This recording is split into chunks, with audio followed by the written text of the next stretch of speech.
And one of the things during this little song that we sang, some of you are not familiar with the words. I noticed because you weren't singing the words. Here's a hint. When you're a guest speaker, if you sing Jayaragha, if you see people not singing, you put two and two together and come up with four, right? There's some newer people here that really aren't familiar with some of the little Hare Krishna rituals that we do, like singing Jayaragha. How many here are in that category that are kind of newer? Because the topic for this evening is practical wisdom from Srimad Bhagavatam. And then so the next question is, how many here need a little introduction to what is Srimad Bhagavatam? Raise your hand. This gentleman, you raising your hand? You. Yes. Are you familiar with Srimad Bhagavatam a little bit? Yeah, just a little bit. A little bit, okay. Okay.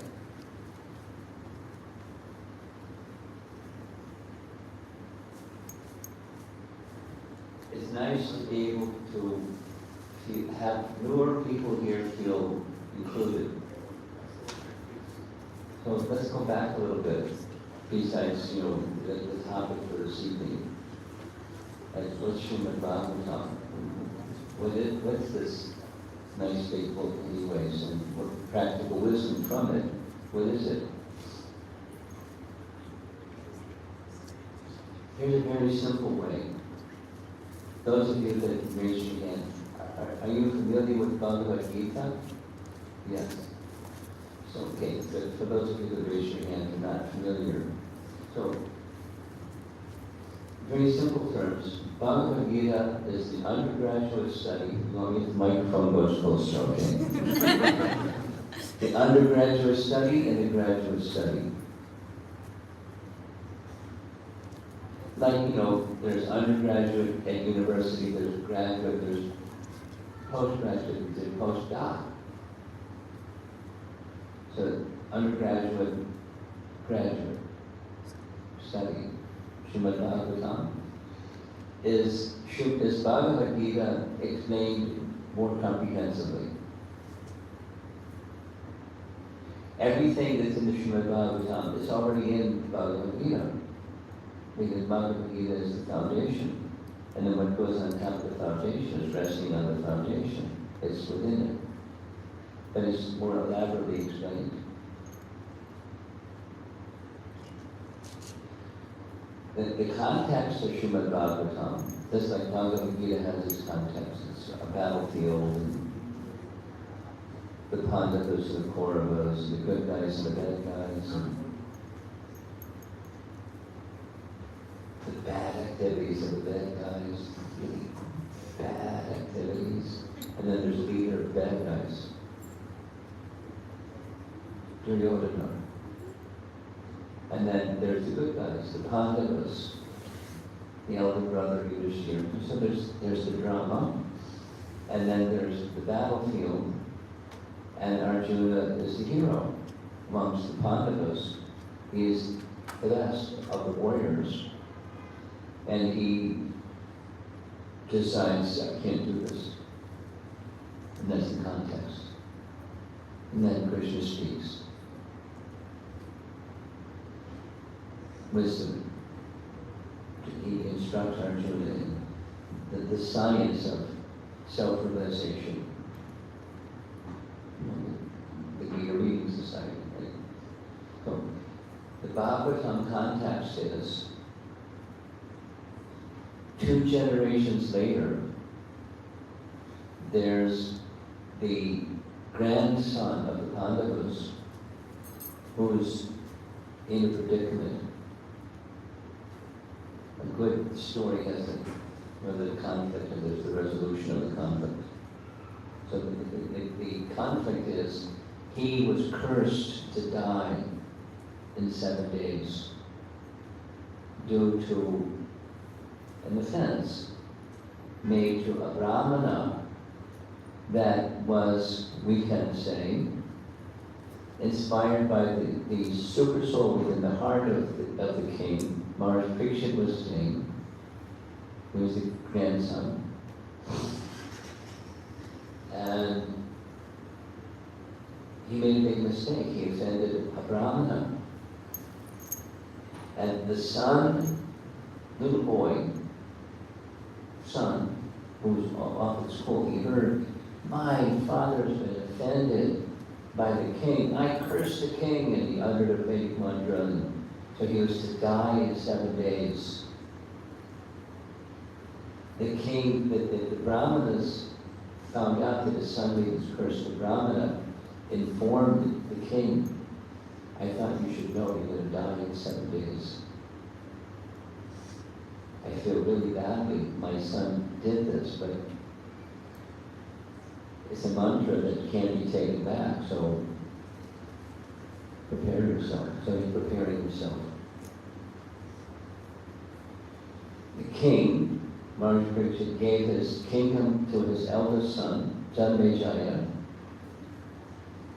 and gave his royal attire and royal ornaments and crown and royal throne, and he prepared for death, wearing the garments of a mendicant. Sat on the bank of the Ganges and invited all the sages in his kingdom, which was the world, to come and advise him what to do with the remaining 7 days. He was virtuous, but what is the proper thing to prepare for oneself for death? And that's a question that everyone should have, because we don't know if we have 7 days, 7 minutes, 7 years, 70 years, whatever the number is, death is certain, and what to do to prepare.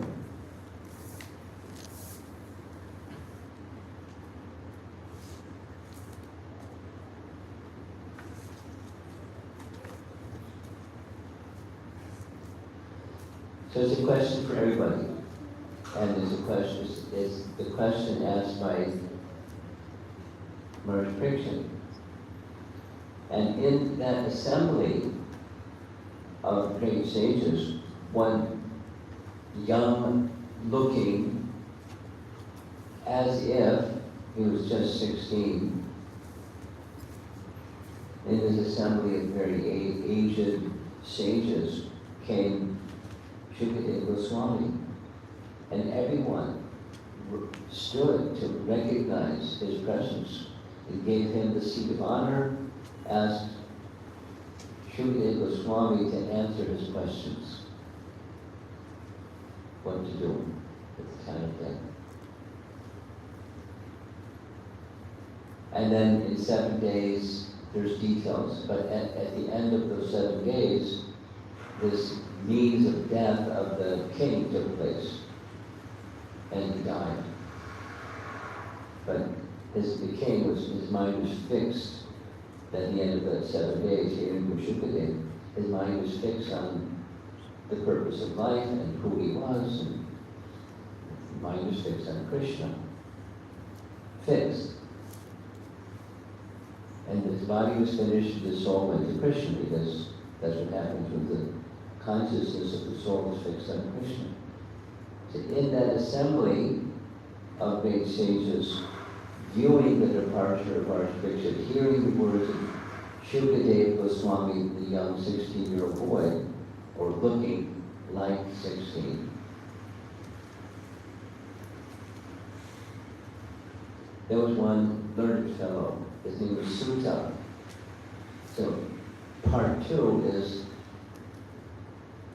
there were a number of sages, a vast number of sages knew that after Krishna's departure, there's a decline in this present age, decline in everything. Compassion, virtue, duration of life, bodily strength, memory, everything becomes deteriorated quickly. And that age has begun. So these personalities, these great sages, they decided to go to a holy place and perform one sacrifice after the next sacrifice as soon as one is ended, the next one begins for 1,000 years, to neutralize the negative influences of this present age. And so the present age is in full swing. And things are becoming degraded, more degraded, more degraded. But they had an idea to diminish that degradation influence by conducting sacrifices, daily sacrifices, for 1,000 years, one after the next after the next. That was the plan. And lo and behold, in their midst came one person who just heard that whole narration, his name was Sutta Goswami, and they said, "Oh, Sutta, you just heard Srimad Bhagavatam directly, in person, from Shukadeva Goswami narrating to Maharaj Parikshit.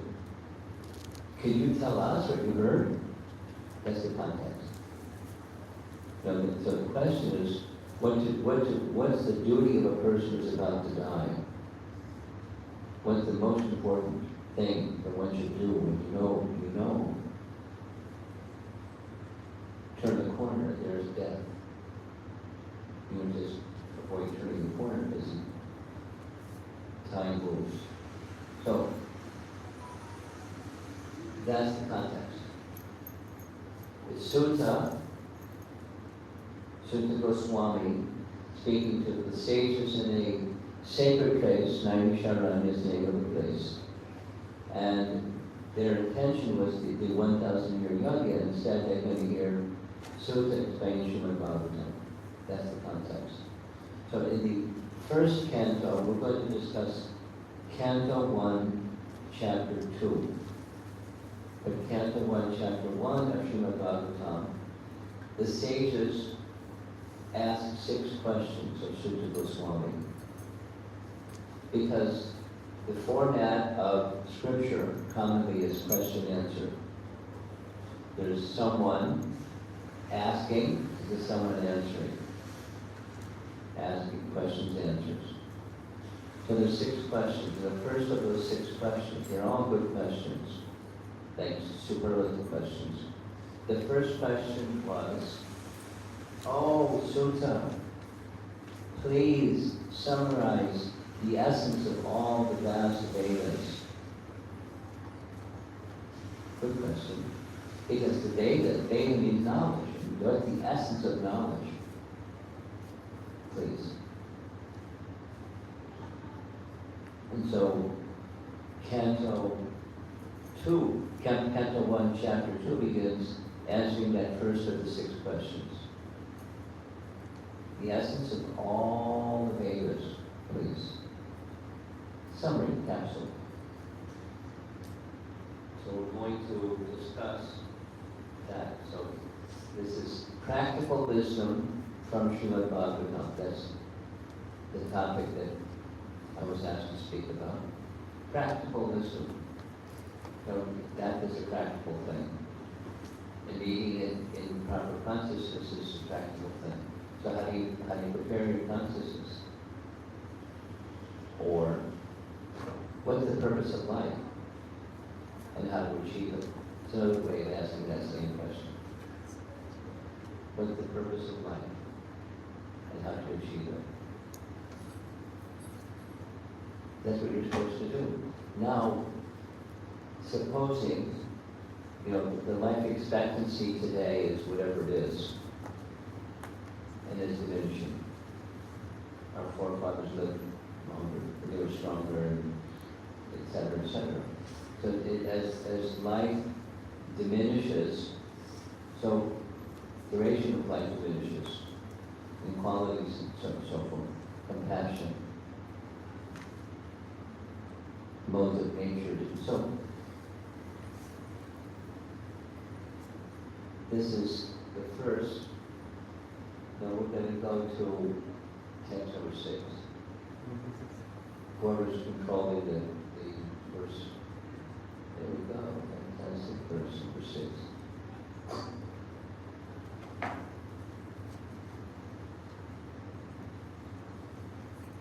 The supreme occupation or dharma of all humanity is that by which men can attain to loving devotional service unto the transcendent Lord. Such devotional service must be undevoted, unmotivated, and uninterrupted to completely satisfy the self. So that's packed. We could spend multiple classes just discussing this one, but the plan is to go a little bit kind of overview or with 35,000 feet instead of just take on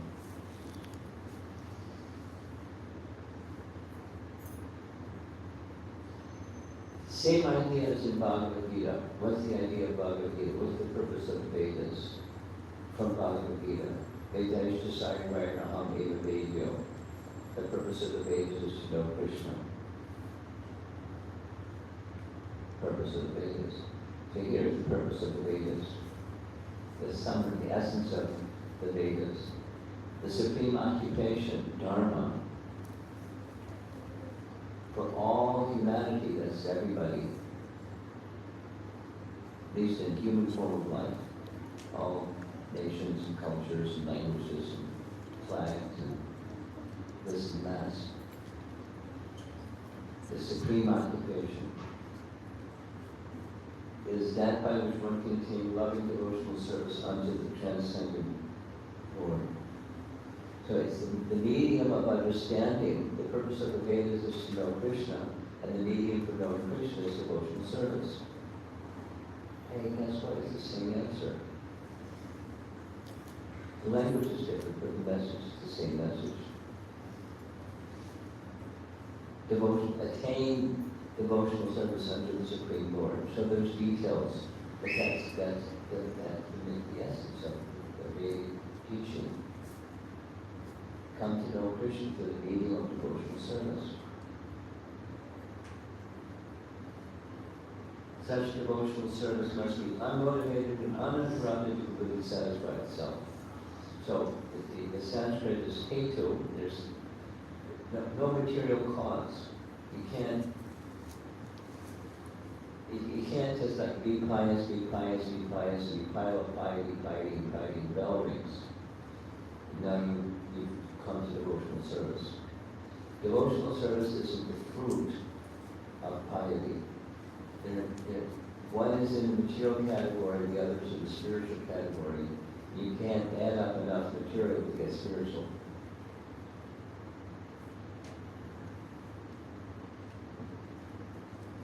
It helps. But one can attain devotional service even if one doesn't have that teaching piles of piety. So there's something else that is the spark or the impetus or the trigger for devotional service. And that's the association of those who are carrying devotional service. The association of those who carry devotional, those that have fire can start a fire. And the fire of devotional service, someone is carrying in their heart, they can ignite someone else that's not yet been a recipient of that fire of devotional service. That's how devotional service can begin. So that's the supreme occupation, is to receive that from someone who has it. And then cultivate it. So the motivation for such devotional service to completely satisfy itself, there's just no material cause.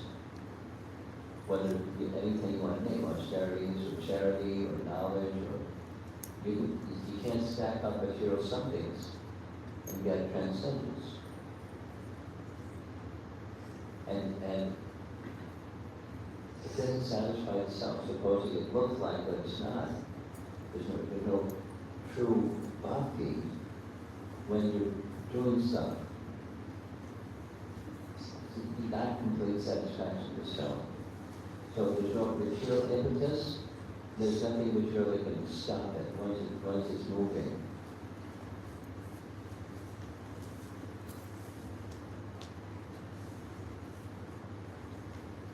It's not possible. There's no something material that can stop devotional service. Nothing material that can start devotional service. Because it's another platform.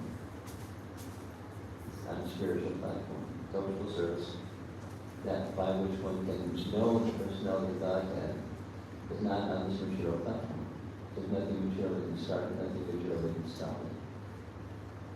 Now in the purport, much of the purport is dedicated to explaining Dharma. Dharma conventionally is taken to mean duty. I perform my duty. I'm a family man, so very dedicated to my family. I'm a country man and very dedicated to my country. It's my duty. I salute to the flag and I'm loyal to the country from which I come. And then, then there's further subdivisions. My community, I'm from the this or that or the other. The other community, I'm very loyal and dutiful to my community. So there's different circles, but often those circles are not concentric because they don't have the same center. So real duty doesn't just mean you put Krishna in the center. But with the Krishna's to be pleased is the purpose. That's when there's no material cause, there's no material impediment that can check it. In another section of the Bhagavatam, comes later in this first canto, Queen Kunti's prayers, she speaks of the flow of the Ganges. Now the Ganges is not just a nice river. It's a nice river. But it's not just one of the features of the Ganges River is try to stop the flow of the Ganges River. Put your hand out, or can you stop the flow of the Ganges River? Build a dam. The dam will get washed away by the flow of the Ganges River. You can't stop the flow of the Ganges, so Queen Kunti prays. As the Ganges flows inexorably toward the sea, let my mind go towards you. Queen Kunti, the mother of Pandavas. That's devotional service. Nothing material can start it, nothing material can stop it. Nothing material can stop it. She and many of the other great devotees, they had their impediments, but those impediments could stop devotional service. Devotional service overcame the obstacles. So, again, the topic then asked to speak about is practical wisdom from the Srimad Bhagavatam. This is practical. It's like nice mission. Can't get more practical than that. Text number 7. Now again, this word dharma is used with the very first word in the Sanskrit. So occupational activities, or dharma, one's duty. A man performs according to his own position, and only so much useless labor if they do not provoke attraction to the message of the personality of Godhead. So a practical wisdom is, whatever you do, whatever your profession, whatever your status as a student, or a young married person, or an older person, or whatever, there's something that you do, there's some duty that you do. And while doing that duty, an essential element imperatively must be an attraction for the topics of Krishna. Because then, so now focus is going to go or shift to the importance of hearing the topics of Krishna as practical wisdom from Bhagavad Gita, from Srimad Bhagavatam. Hearing the topics of Krishna with attraction.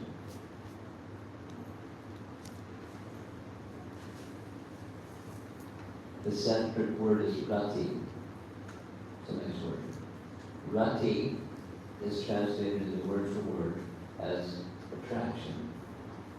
But another explicit meaning of the word rati is ecstasy. Bhava and rati are used interchangeably. This equals that 100% equal. So attraction in ecstasy. So at base attraction, the preliminary is, because the preliminary leads to the mature. The seed leads to a plant, leads to leaves, and then flowers, and then fruits. Start from the seed. So the seed is this attraction to the topics of Krishna. So you be a beautiful person without attraction for the topics of Krishna. You miss something. The essence of practical wisdom of the Bhagavatam is missed completely. So don't let that happen. Then with Srimad Bhagavatam, hearing the topics of Srimad Bhagavatam, that is accomplished. The attraction for the topics of the personality of Godhead, along with doing your duties nicely, according to scripture and the guidance of spiritual teachers. And then what's the purpose of that occupation? Here we are, text number 9. All occupational engagements, Dharma, are certainly meant for ultimate liberation. There's a little word, ultimate liberation, adjective. What's ultimate liberation? We'll come back. They should never be performed for material gain. Furthermore, according to sages, one who is engaged in the ultimate occupational service should never use material gain to cultivate sense gratification. So the inspiration for what's inside to do occupational duties in relation to scripture should be to achieve something. And then supposing something comes, well, I guess I'm supposed to be the enjoyer of that something because look, here it is. Supposing some fame or some recognition, some honor, some position, some money, something worldly. Never perform occupational duties to get those things, and when those things come, never deploy them in sense gratification. If you don't deploy them in sense gratification, to what end are they deployed? For devotion to Krishna. So again, Bhagavad Gita. What's the comparison in Bhagavad Gita? One of the comparisons in Bhagavad Gita is Karma Yoga. You're entitled to perform your prescribed duty, but you're not entitled to the fruits of your prescribed duty. So you do your prescribed duty, and some fruit will come. Some fruit will come. I guess I'm supposed to enjoy it. That's why I did it to begin with, to get a fruit. And the fruit came, so let me be the enjoyer. No. The fruits go to the Supreme. That's Karma Yoga. Perform prescribed duty, but you're not entitled to the fruits. Mahapaleshu Kadachana.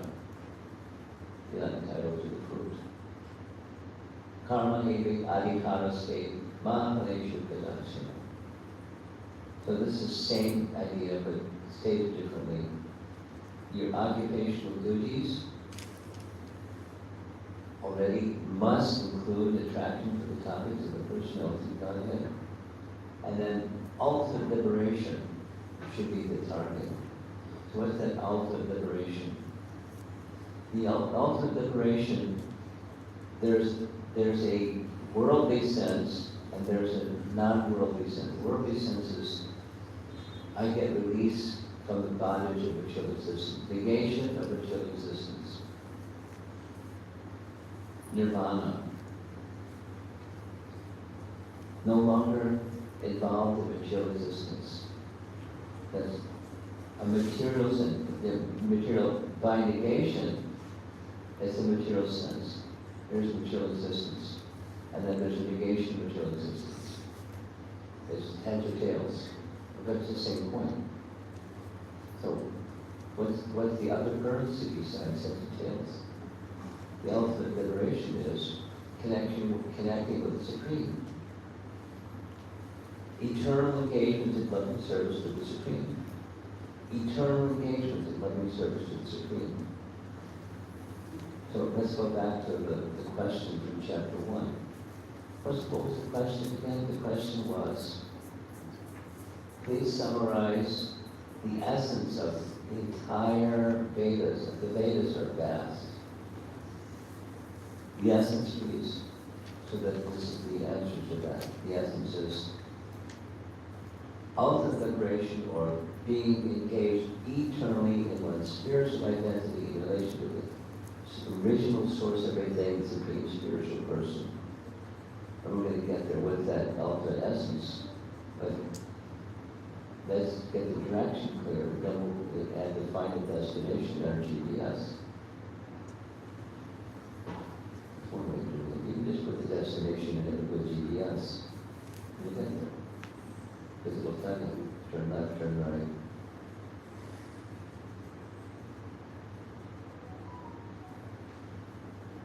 But we're getting a gradual moving the lens of the magnifying glass closer and closer to what that destination is. But it's ultimate liberation. Not just cessation of material existence, but awakening original spiritual existence. Text 11. We're just going to two more texts and that's it. Learned transcendentalists who know the absolute truth cause this non-dual substance, Brahman, Paramatma, and Bhagavan. So now we have the lens has become very focused. At least there's three aspects of what beyond material existence is. Cessation of material existence has three features: Brahman, Paramatma, and Bhagavan.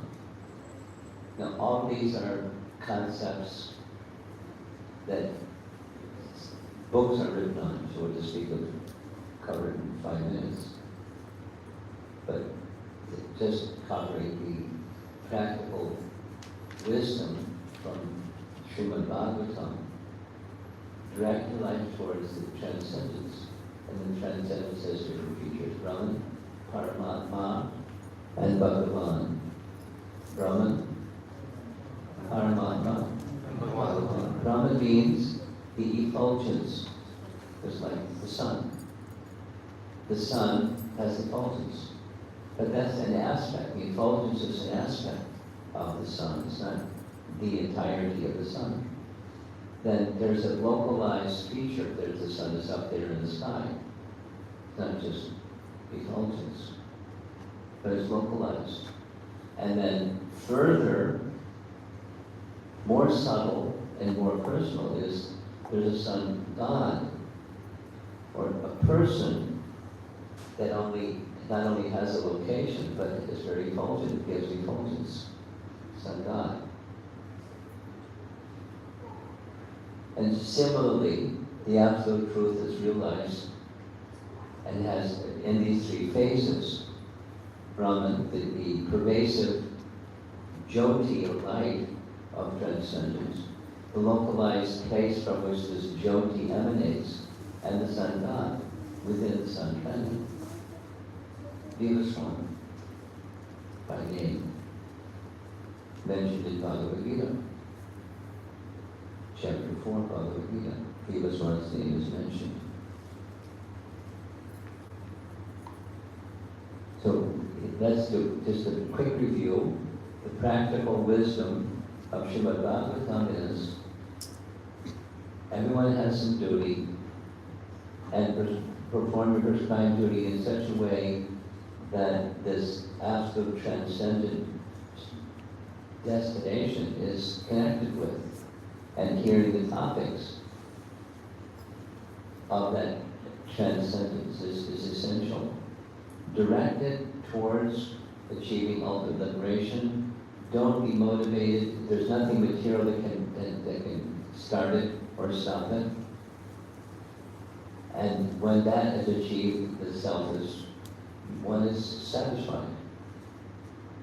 Then there's this nature of this transcendence, Brahman, Paramatma, Bhagavan.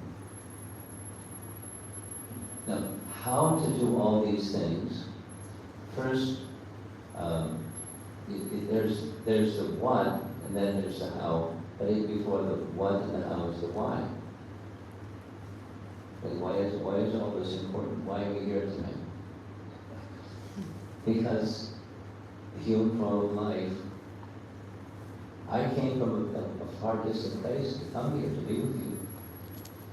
It was exhausting, sacrifice. But here we are. So why? Because it's important. It's life's mission. We're all spirit souls belonging to that source. There are different coverings, different bodies, different cultures, different languages, different genders. There's differences, lots of differences. But one of the samenesses is we're all part of that same light source, or the supreme source. We're a little spark.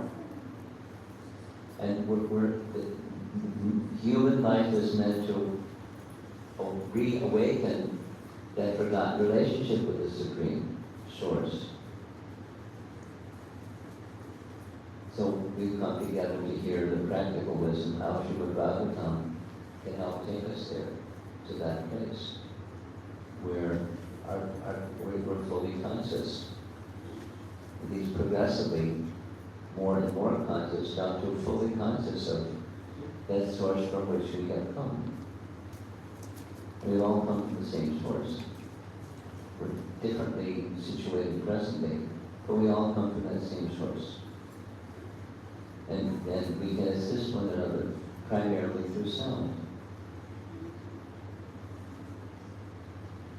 Now the final verse, text 12. The seriously inquisitive student or sage, well equipped with knowledge and detachment, realizes the absolute truth by rendering devotional service in terms of what he has heard from Vedanta Shruti. But each one of these topics it's a seminar.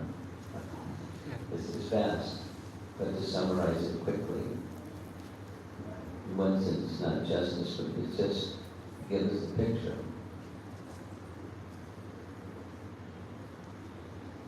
Notice that the term devotional service has appeared several times.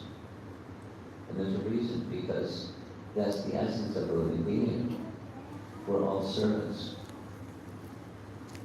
If we don't have a consciousness of serving the Supreme, we're serving something else, or someone else. But we're servants by constitution.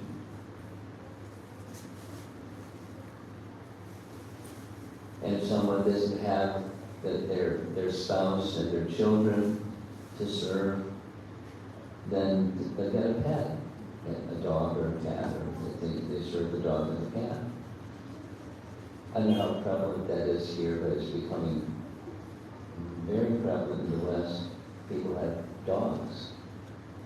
And one of the things they do every morning is they're supposed to walk for good health, so they walk their dog. And while the dog is passing water or urine or stool, then they stand there and hold the leash. They're serving the dog. And so forth and so on and so on. We're servants. But it's not like,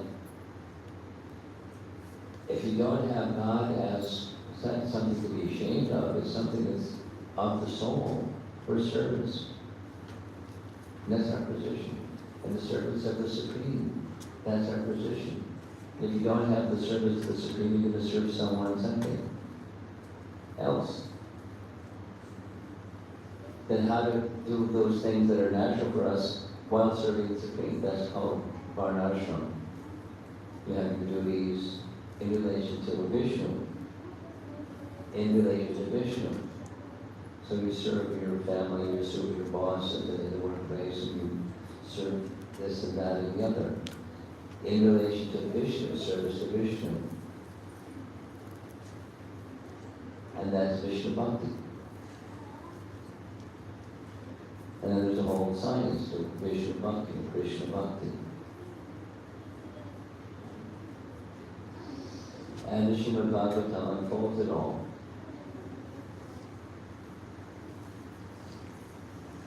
With that rendering of devotional service, two things come, minimally. Knowledge and detachment. Hearing, hearing, hearing nourishes bhakti, but it also nourishes knowledge. And when you have knowledge, then there's detachment from the temporary. Detachment is something that's very important in advancing in spiritual life. Detachment doesn't mean I don't care. Detachment means I'm not attached. I care. But there's a supreme controller that sanctions. And if the sanction goes this way, there's not an attachment. The sanction goes that way, there's not attachment. Because there is something I am attached to, that's the supreme. The same as Bhagavad Gita, chapter 5. What is called renunciation is the same as yoga, or linking oneself with the supreme, chapter 5. Yoga, link yourself with the supreme, and then there's detachment, or renunciation, or vairagya, because of the attachment to the supreme. And then the practical lesson of Srimad Bhagavatam is the practical lesson of the Bhagavatam, of Bhagavad Gita, just further explained. So take your pick, or do both. You can start with Bhagavad Gita, become learned in Bhagavad Gita, proficient in Bhagavad Gita, and then move on to the Bhagavatam. Or you can read both.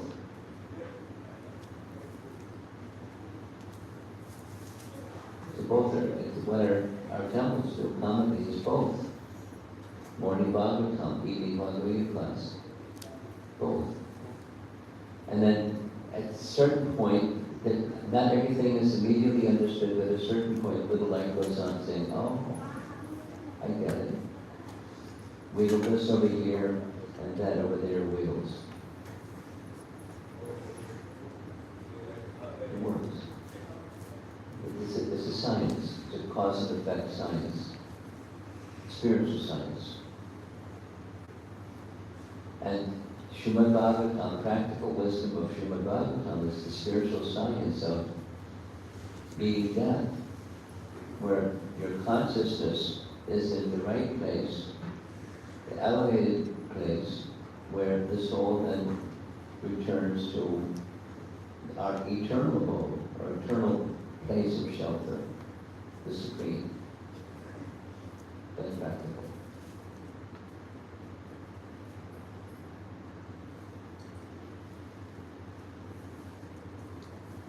Okay. It's 8:20.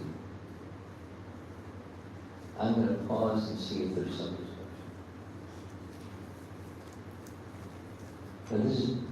But this topic is a vast topic.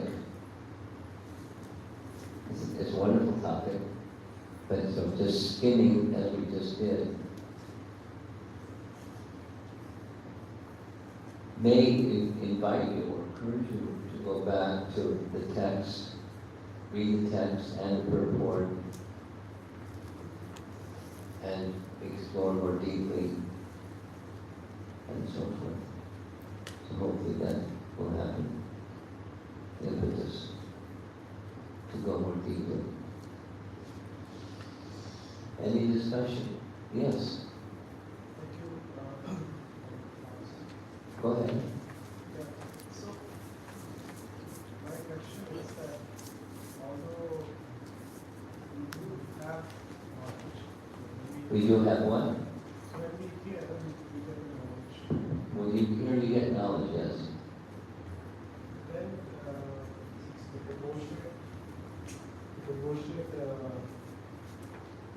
attachment doesn't arise in the heart, even though we have heard it and we actually know. Okay. Supposing I'm hearing, but I remain attached. So it looks to me like the hearing doesn't result in detachment. Yes. So, how to explain that? Could you explain that, please? That's your question. Yeah, how do we naturally detach, like, for example, Microphone. for example, in this verse, it says that the knowledge is detachment to realize that. Yes, I got it. So we got the knowledge, but then It's superficial. It doesn't go in. You can get an A in the exam and do nonsense. So I think I'm comparing the nonsense to not being detached. Yeah. Not being detached. Yeah, I understand what your question is, but my answer to your question is, it's cosmetic. The knowing is a cosmetic kind. It's external. It's not so. Knowing is more than check the box or get an A in your exam because I know, so I got it right. I got an A in my exam, but I'm attached. The detachment. So a symptom of actual knowledge is detachment. The symptom of light is darkness is dispelling. So isn't it true? The answer is yes. Isn't it true that knowledge is compared to light and ignorance is compared to darkness? And when, supposing you don't just have an on-off switch, you have a dimmer switch. The more there's light, the darkness is dispelled. A symptom that knowledge has taken effect is darkness is dispelled. The detachment as a symptom of attachment to the Supreme. Should I say it again? When there's attachment, that's what real knowledge is. So then, one of the seminars at universities is what is knowledge? Is there at a university to get knowledge? But guess what? It's not real knowledge is. It's information. But it's not what knowledge is. And they're not detached. They're attached to this or that or the other thing. You can attach maybe just to the fame and the reputation and whatever else that comes with being a knowledgeable person. And then they become proud. But pride is not the symptom of one who has knowledge. Pride is a symptom of one who's arrogant and attached to the temporary. So that's not what real knowledge is. So what's real knowledge? When real knowledge is there, the symptom of real knowledge is there, there's detachment. It's a symptom. When light's on, the darkness is dispelled. So attachment to the Supreme. Attachment to the Supreme. 3 times. Attachment. Yeah. So when there's that attachment, it's just like, there's electricity in here. Supposing somebody with the circuit breaker kicked, so there's no more electricity. But when there's electricity, when the power is there, the power of electricity is there, there's what electricity can do. Electricity is an energy, electrical energy, but what's electrical energy is fire. In a certain form, but it's fire. It's heat and light. That's what fire does.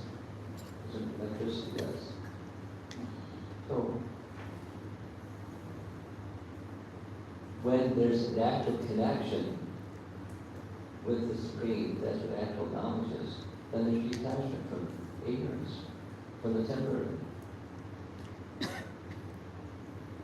It's still there, you can still see it, but you're not attached to it. When real knowledge is awakened, and real knowledge is the byproduct or fruit of devotional service. So it's a good way, the question you're asking is a good way to test oneself. You don't need somebody to hook you up to a meter. How advanced are you in Krishna consciousness?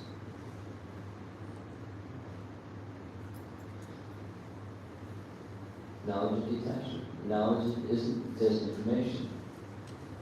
It allows information in universities. Those folks are attached.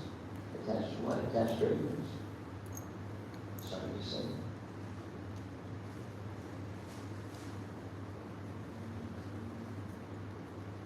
You want to go further? Go ahead.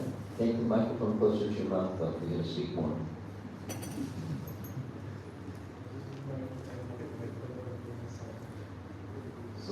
So can we put it like this? So can I say that? Thank you. Unless there is a symptom of detachment, the meaning of scripture is just superficial.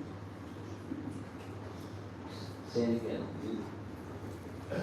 So You just say without mind, you say it. So, unless there is a sense of detachment, is the reading of scripture superficial? Well, it's not superficial, it's the beginning. You have to begin somewhere.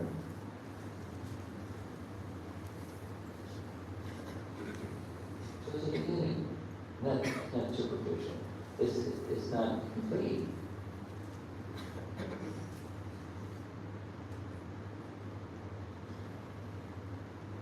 Consider, we engage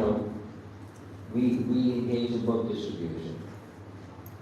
What we want when people receive the book is that they read the book.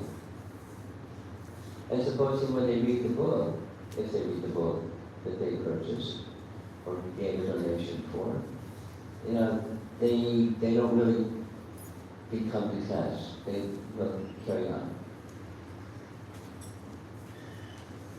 Is that superficial? It's just beginning. It's just to touch the book. So the all good absolute supreme is such that incrementally, little by little, there's purification. So maybe little,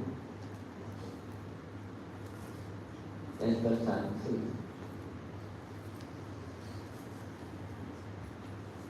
Chanting, reading, worshiping, hearing, etc. So rendering some service to a devotee.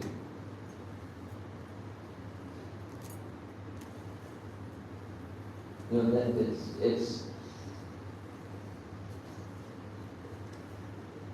you become a devotee. Please become a devotee. I mean, but not immature, but the mature kind of devotee. And by that maturity of devotion, somebody does some little service for you. Just like I had a long flight to come from San Francisco to Singapore. Really long flight. And in the course of that long flight, there were some flight attendants, and they did this and that and the other little thing. But they're doing that all day long for so many people. But the fact that there's a devotee that's rendering this and that and the other little thing, that's dramatic. It's a permanent asset to that individual. They're not thinking that. They're just doing their flight attendant duties. Or, something fell on the ground. Somebody picked it up, gave it back. Oh, thank you. Social service. It's just courtesy. The common courtesy is social service. It's not superficial. So reading it's just the beginning. And then, so what do? Just keep reading. And with this little trying to understand. How many times have persons read Bhagavad Gita and didn't understand it? Honestly, you don't, not because the language is difficult. It's a different lens to look at life. So we don't understand the right way. It's not superficial. It's just so read, and then in the association of devotees, try to understand it better.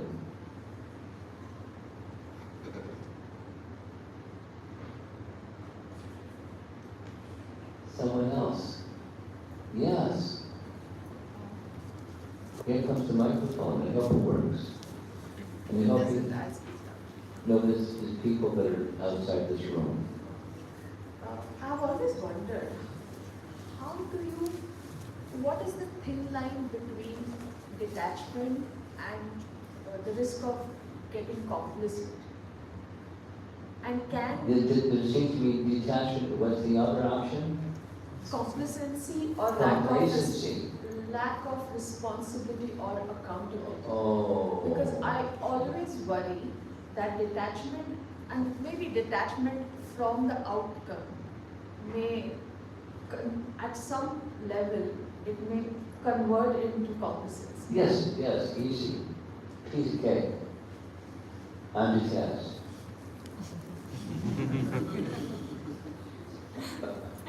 So, that's not what real detachment is. We've been discussing this. Real detachment means attachment to the Supreme. When you're attached to the Supreme, you're not complacent. It's go, go, go. But detached from what? Detached from the temporary is all in all.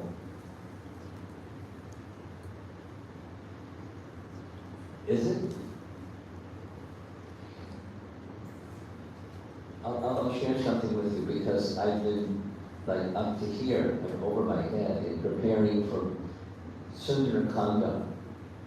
You're familiar, right? Sundar, for those of you not familiar, Hanuman is searching for Sita. This whole section of the Ramayana. And he goes through different stages. He can't find her, he can't find her. He overcomes obstacles and he can't find her, can't find Sita. And then he enters into this detachment mode. But it's just a trial. The detachment mode is how can I go back and tell the others that I couldn't find Sita and I failed at my journey. Maybe I should just stay here and fast till death. That's no good because I can't attain transcendence by suicide. And there's these verses in Sundarakanda where it looks like he's attached to the result of finding Sita. And then he does this, wait a minute. Then there's verses that speak about what attachment to the cause of Ram. I came here for the cause of Ram. The outcome is not achieving the end. The outcome is serving Ram. Then he offers prayers to Ram and to Sita and to his spiritual master, the sun god, and did this and that. So he connects with higher powers. And then his intelligence goes on. Wait a minute, there's a space I haven't looked yet. The door opened. Ashok garden. Let me look there. And then he sees Sita. He's shocked. Because she looks so thin and pale and disheveled. But it's her. So, then there's joy and sorrow. So, there's emotion, but not, I don't care, complacency. That's bhakti. That's what real detachment is. The temporary is not what's important. The transcendental, serving Ram, serving the Supreme, serving my purpose of life, that's important. When that emerges, then there's detachment for the rest. There's not complacency.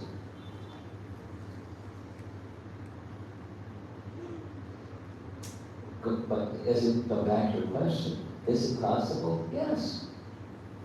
Supposing my sense of the purpose is not clear. I haven't put the destination in my GPS. And it's telling me, the GPS is telling me where I am. You can see the movement, where is it going? I don't know.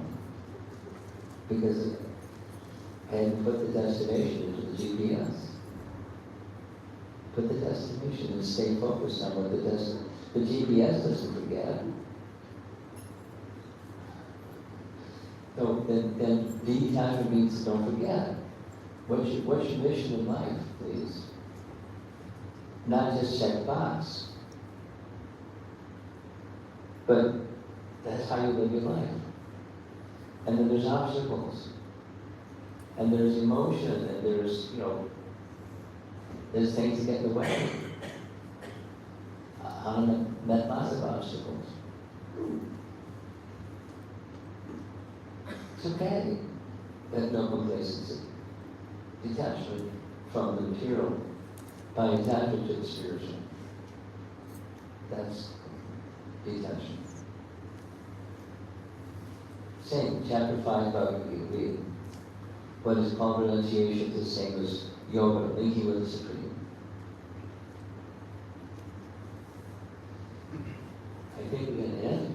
We have 2 questions. We take this question, and then this question, then we're in. Go ahead. Maharaj, in text 11, Text 11. there's this phrase, non-dual substance. What's the phrase? Non-dual substance. Non-dual substance. Okay. And first of all, substance sounds a little impersonal. Sounds material. And I'm also wondering, what does Prabhupada mean by non-dual? Oh, that's easy. There's this realm, the place of duality. There's a place where there isn't duality, that's non-dual.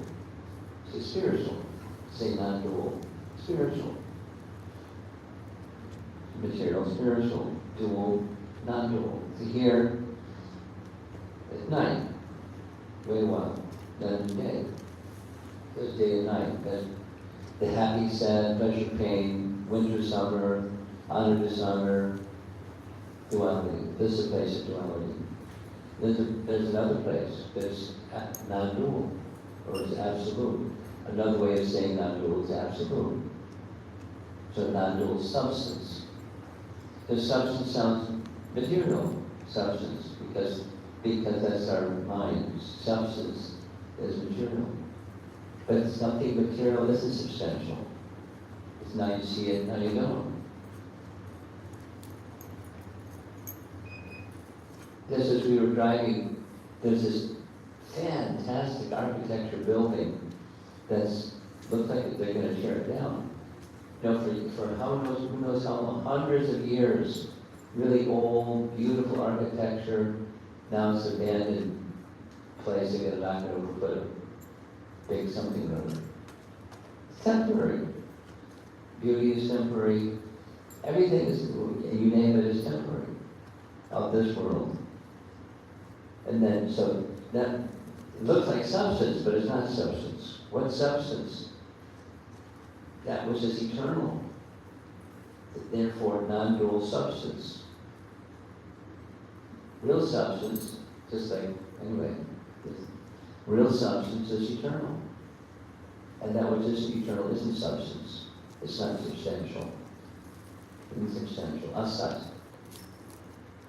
So that there's sat, non-dual substance. Sat Chitananda, non-dual substance. It's a matter of language, and then it takes a while to have the language part of our brain relate to terms in terms of what they really mean. Just like, Dharma. Anybody worth 2 cents. Dharma means religious duty. A dharmic person is a religiously dutiful person. Religion means, it's like a dictionary definition, a type of faith. Is that really what religion is? Or is that really what Dharma is? So then he sat back and looked at the thing, and you get a new vocabulary. From being consistently, Srimad Bhagavatam, Bhagavad Gita. Like yoga. What's yoga? Asanas. Everybody knows what yoga is. You do asanas, maybe some pranayama, that's yoga. Hardcore. Is that really what yoga is? No. I mean, it's a small part of one of the types of yoga. What's yoga? Linking with the Supreme. Ooh, now you're talking religion, huh? Linking with the Supreme. Ooh.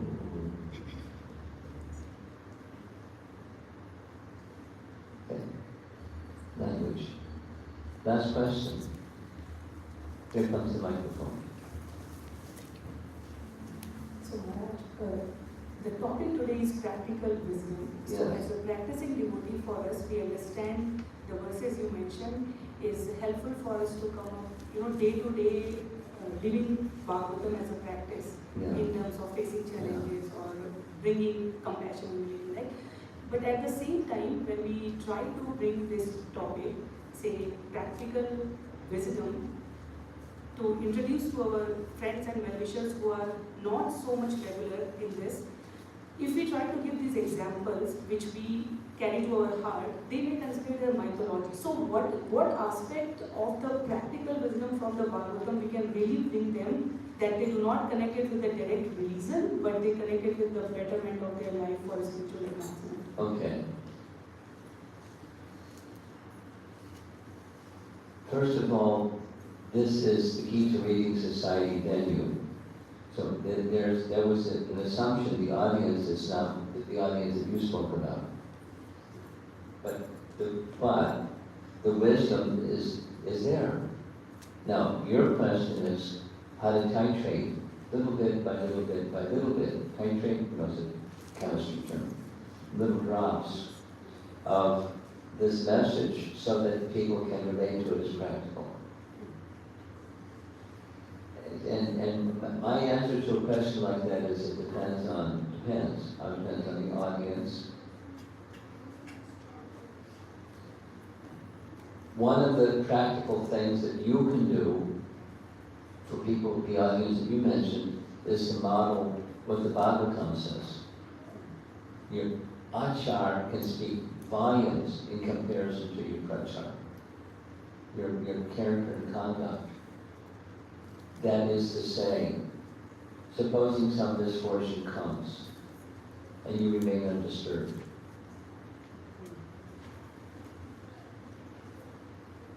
And you're consistent remaining undisturbed. And they notice it. Then they may start asking, what's up? What's with you? But if you behave unlike as the Bhagavatam and Bhagavad Gita say, don't tell me your story, please. But if you model it, you live it, and exemplify it, how you speak.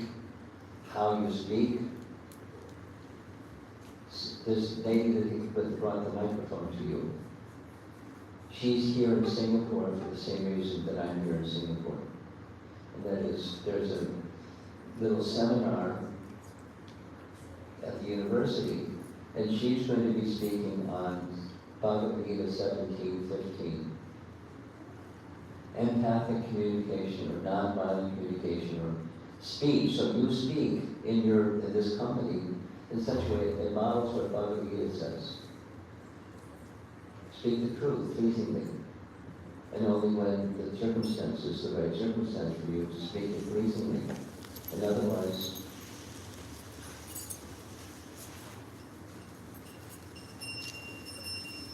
behave nicely. And in your food choices. And be consistent with your food choices. Not, in a condescending way that they have other food choices and what's wrong with you people and, not haughty and proud, but be consistent with the food choices of the family. So they understand, there's something inside you that you've decided you become, you're making the food choices that you've made.